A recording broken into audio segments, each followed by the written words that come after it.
Not only is he a radical thinker, but he's known for his fresh critique of the PEP exams, which he describes as GSAT on steroids.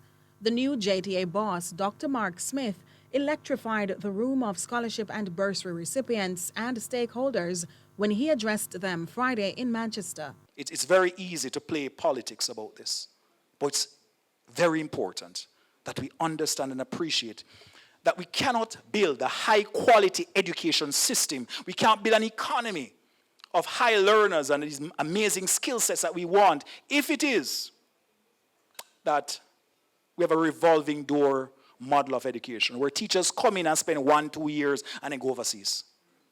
Who do you think suffers? The students suffer, the children. And I tell you this, any country that do not value their teachers do not value their future. He notes children also want to succeed, but oftentimes classrooms lack the resources to make learning fun and interactive.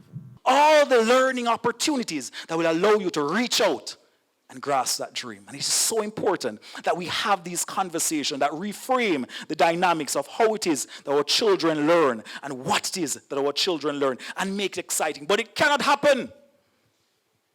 Parents, teachers, ministry officials, can't happen if our schools are under-resourced. It can't happen when we have so many of our children in classrooms that look identical to the classroom their parents and their grandparents and their great-great-grandparents sat in many decades ago.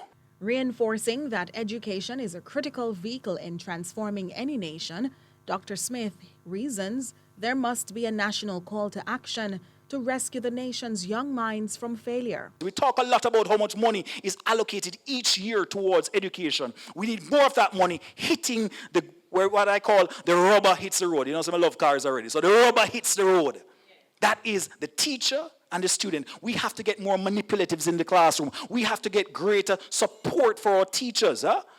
We have to understand the dynamic of learning, and this is an imperative. It must be a national imperative. It must be something that everybody understands, and we all line up with that resolute understanding that we must do this to pull our country back. His address preceded the Manchester Cooperative Credit Union's awarding of some 40 students scholarships and bursaries for academic excellence.